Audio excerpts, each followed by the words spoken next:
I never imagined my name would be missing from my father's obituary.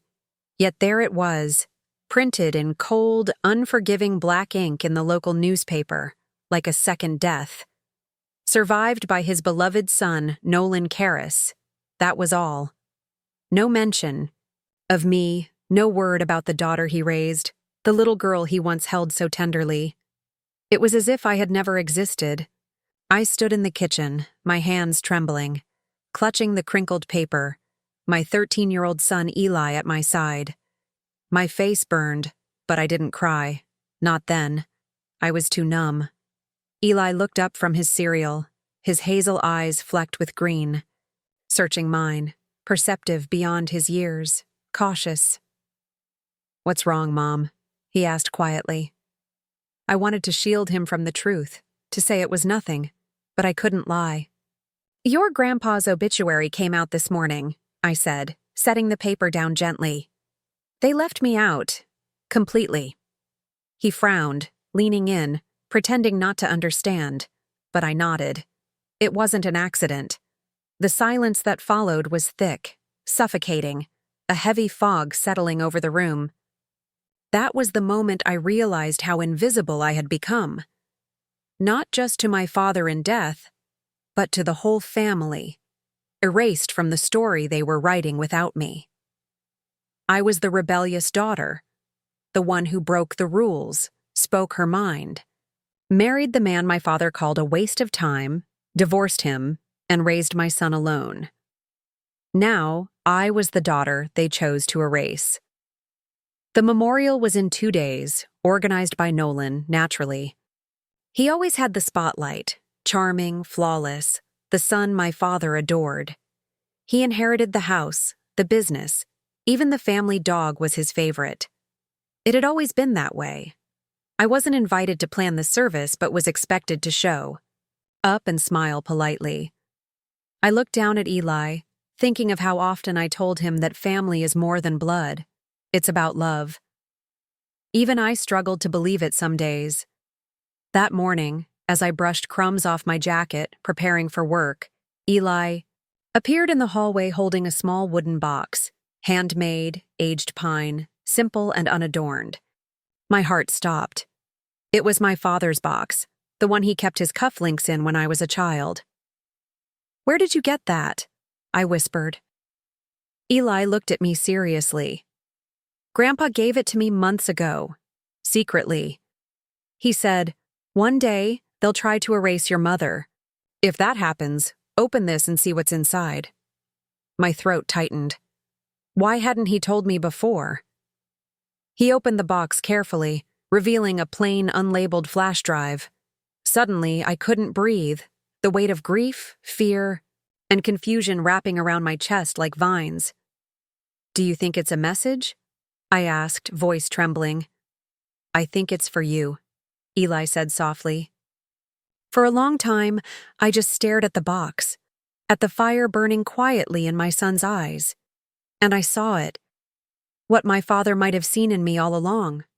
Strength, loyalty, truth. The kind he never spoke but now entrusted to a boy who carried more dignity than most adults. The day of the memorial arrived swiftly. The church was packed, friends, cousins, old neighbors. Nolan stood confidently at the podium, delivering a flawless eulogy, praising our father as a rock, a man of wisdom, a devoted father to his only child. I gripped the pew so tightly my knuckles turned white. Eli squeezed my hand and suddenly stood, walking to the front. All eyes on him as he raised the wooden box and said, "This is a recording from Grandpa. He asked me to play it if they ever erased Mom." The room fell silent, louder than Nolan's polished words. And I knew then, everything was about to change. The night before, I had been unable to sleep. The apartment was still, but my mind raced. Eli had long been asleep, the hum of his white noise machine barely masking the storm inside me.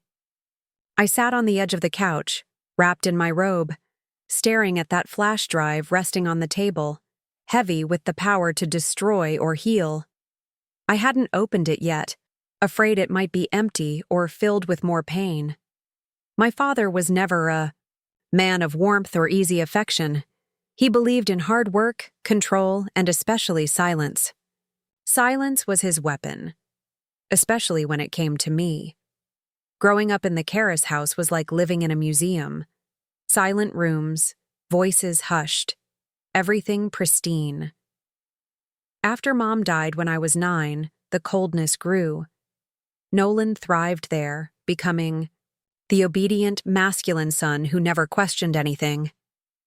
I was the opposite, curious, loud, barefoot dancing through the halls, reading books instead of playing ball. My father couldn't tolerate it. Once, when he caught me finger painting my bedroom wall, he made me scrub it clean with vinegar and steel wool. No yelling, no violence, just cold, utter withdrawal, as if I were invisible, a noise to be tuned out. That was worse than any scream. By 16, I was already planning my escape. At 18, I left for college on a scholarship and never looked back, though I kept reaching out, calling, writing, coming home for holidays until the house stopped feeling like home.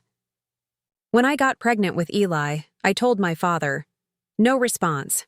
I sent a photo of Eli's birth, hoping to soften his heart, but Nolan called instead, 2 days later, saying, "Dad's not coming around.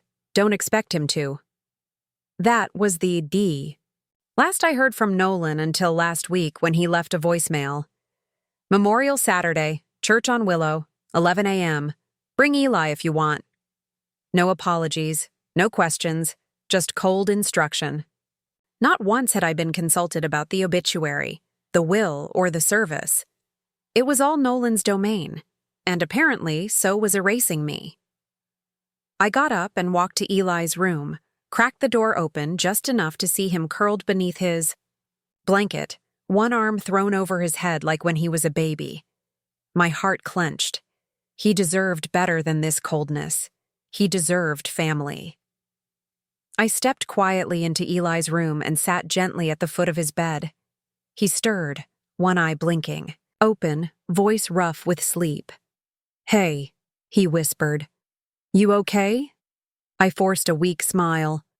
"Yeah," I lied, then softer. "I just wanted to thank you for trusting me with that box." He rubbed his tired eyes. "Do you think it means something?" I shook my head slowly. "I don't know. But I think Grandpa knew something. Something he wanted you to reveal." Eli studied me for a long moment before nodding slowly. He told me once he made a lot of mistakes. Maybe this was his way of trying to fix one. I leaned down and kissed his forehead. "Get some rest. Tomorrow might be the longest day." As I rose to leave, he stopped me with words that caught me like a knife to the heart. "You know, he talked about you sometimes. Not like Uncle Nolan, though. Different. I think he missed you." I froze in the doorway, the weight of those words sinking deep. Grief isn't just about loss. It's the silence of every word unsaid, every hug never given, every moment swallowed by pride. That night, wide awake with the flash drive heavy on the coffee table, I realized it wouldn't erase the past. But whatever was inside could finally rewrite the story they had tried so hard to erase. The memorial was everything my father would have wanted: controlled, elegant, cold. Navy suits, pearls, half smiles instead of tears, and polite metaphors instead of truth. I parked a block away. The lot was packed. Of course, the Karras name still carried weight in town even after death. People lined up to honor Gerald Karras, the businessman, the leader, the man. But not the father, not the man I knew. Walking inside felt like crossing a threshold into a house where I no longer belonged. It wasn't just the sharp looks from distant relatives. It was the absence. My name was missing from the printed program, nowhere to be found among the surviving children. The photo collage on the welcome table showed my father with Nolan at graduation, Nolan at a golf tournament, Nolan cutting the ribbon on the remodeled office. Never once a photo of me. Never once us together. Eli walked quietly beside me, clutching that small wooden box like a sacred relic. I hadn't asked him to bring it. He just knew. My Aunt Marianne saw me and blinked as if she'd spotted a ghost. "Lena," she stammered, quickly recovering. "Oh, I didn't realize you were coming." "He was my father," I said quietly. "Yes, of course," she replied, voice cracking before shifting awkwardly to Eli. "And this must be your son." Eli nodded softly and she disappeared back into the crowd. That was the pattern of the morning. Hesitant greetings, uneasy glances, the weight of being the erased, the blank space in the family story. Nolan was already at the pulpit, smiling like a Sunday pastor, shaking hands, accepting condolences, as if carrying the entire family on his shoulders. When he saw me, his smile thinned and he approached with a cold edge. "Didn't think you'd come," he said. No hug, no warmth.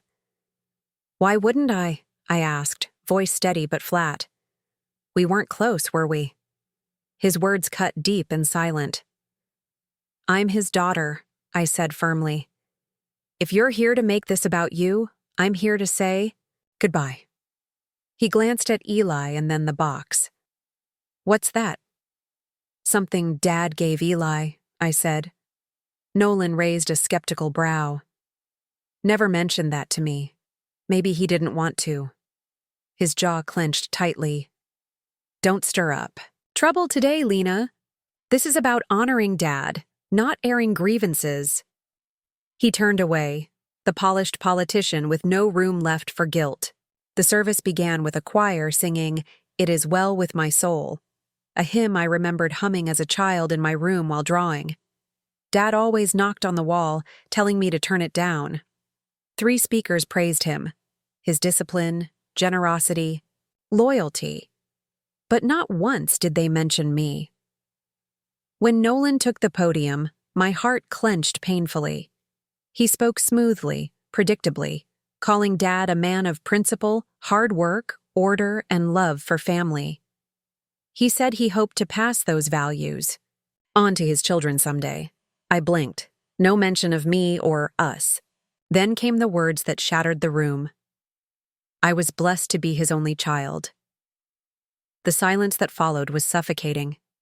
My fingers dug into the pew, nails biting into the fabric, while Eli shifted beside me. Then, in a whisper only, "I could hear," he asked. "Should I do it now?" I looked at him, clear eyes, steady heart. "Are you sure?" I breathed. "Yeah," he said. "This is when I'd know." Before I could stop him, Eli rose, the room falling utterly silent. His sneakers barely made a sound as he walked to the front. Nolan's confident facade faltered, startled by my son's boldness. Eli held up the wooden box like a banner, a symbol, proof of a hidden truth. "My name is Eli Karras," he declared. "Grandpa gave me this months ago. He said if they ever erased my mom, I should play it." Gasps rippled through the crowd. People sank back into their seats, stunned. Then Nolan spoke, his lips pressed tight, his voice calm on the surface. But I knew him well enough to catch the tremor beneath the polished facade. "Eli, this really isn't the time," he said. But Eli was insistent. He told me to wait until someone acted like I didn't exist. I stood up, heart pounding so loudly it almost echoed in the silent room. "Let him speak," I said, my voice steady and clear in a way it hadn't been in years, since before I left that house. Heads turned, some startled, some curious, some relieved. I caught the flicker of validation in my cousin Jared's eyes. Eli walked confidently to the tech table at the back of the sanctuary and handed a flash drive to the man controlling the audio. The man hesitated, then plugged it in. The screen above the altar, the very same one that had shown the slideshow of my father's life minutes ago, went dark, then flickered. And there he was. My father, Gerald Karras, thin and fragile in a hospital bed, wearing a worn flannel shirt, staring straight into the camera. He looked older, softer, not physically, but something in his eyes had changed. The room collectively held its breath as his low, deliberate voice filled the silence. "If you're watching this, I've passed," he said. "And if Eli's playing this, then something I feared has come true. I was erased." He looked down for a moment, then back up. "My daughter, Lena. I didn't know how to love her. That's the truth. I didn't understand her, didn't respect her voice, and for that, I've lived in shame I could never say aloud." Gasps rippled through the room. Even Nolan looked stunned. "Lena," the recording went on, "you were always the strong one. I mistook that strength for defiance, and I punished you in ways I convinced myself were justified. But they weren't." He paused, breathing heavy, the faint sound of an oxygen machine audible off-screen. "If my son Nolan has told you I had only one child, he's wrong. I had two, and the one I ignored is the one I admire most." My throat tightened, and I almost couldn't stand. "I made mistakes," my father admitted, "but I left something with my lawyer, an updated will. If it's been ignored, let this be my voice making it clear. I want Lena to have the house. I want her to know she mattered." The screen went black. The silence that followed was thick, heavy with disbelief and revelation. Some wiped their eyes, others stared at the floor, lost for what to do with the truth they had just been handed. Then Nolan snapped, "That video, he was drugged. He wasn't in his right mind. That's not legal. He didn't know what he was saying." But the room no longer stood with him. Not fully. My Aunt Marianne stood and said, "That was his voice, Nolan, and he knew exactly what he was saying." I glanced at Eli standing steady beside me, not shaking, not nervous. He had done what I hadn't been able to for decades, forced my father to speak the truth. In that moment, Nolan's grip unraveled, and for the first time in years, I felt myself coming back into view, not as the forgotten daughter, not as a shadow, but as someone real, seen, heard, remembered. The video ended, and the silence that followed was deafening. Not the silence that asks for permission, but the one that demands reflection, presses down on your chest, because it knows something sacred just happened. My father's face lingered, on the screen before fading, gone, but somehow through his final words, I felt him more present than ever in life. Around me, people weren't just shocked, they were rearranging what they thought they knew. Their eyes flickered with uncertainty, shifting in seats, unsure whether to applaud, apologize, or pray. Then Nolan stepped forward again, but the weight in the room had shifted. This was no longer his memorial to control.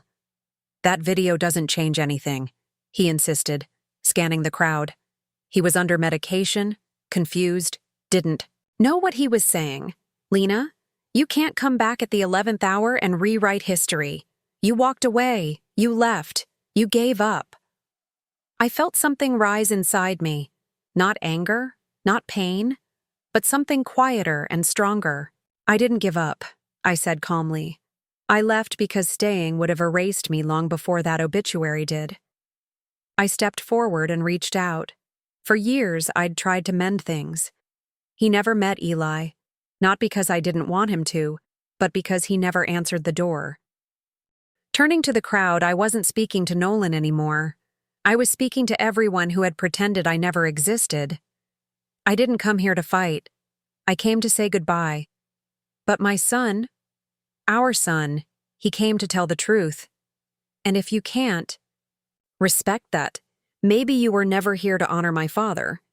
You were here to protect his image. Heads nodded. An older woman dabbed her eyes. My cousin Jared stood slowly and said, "That voice on the video? That was Uncle Gerald. Clear as day. He meant every word." Nolan's composure cracked. Panic flickered in his eyes, control slipping, like a fraying thread. Then, as if scripted by fate, a man in a dark blazer entered the church, walking briskly down the aisle holding a thick envelope. He approached the podium and scanned the room. "I'm looking for Lena Karas." I stepped forward cautiously. I'm Lena. He nodded and handed me the envelope. I'm Robert Delane, your father's estate attorney. I just came from the courthouse. We received this video, well, a copy of it, several weeks ago. Along with it, a revised will, properly witnessed and notarized. I apologize for the delay. Your father wanted this delivered after the memorial. He paused, eyes sweeping the crowd. There was a miscommunication, but I'm here now to confirm it's legal. Gerald Karras left the family home, a personal savings account, and several sentimental items to his daughter, Lena Karras. A stunned gasp rippled through the room. Nolan looked like he'd been struck, mouth agape but silent, fists clenched. That's not possible. He never told me, Nolan whispered. Apparently, the lawyer said gently, he said it where it mattered. My fingers trembled as I opened the envelope. Inside was the revised will, my name spelled clearly, line after line in my father's handwriting. It wasn't everything, but it was everything I never dared hope for. It was acknowledgement. It was belonging. It was a flawed man, late in life, finally saying, "You matter." I glanced down at Eli, standing beside me like a soldier who had just turned the tide of a war. "You okay, Mom?" he asked softly. I bent down and kissed his forehead. For the first time in a long time, I think I actually am. The church was quiet again, but this silence was different. It wasn't heavy or suffocating. It was peaceful.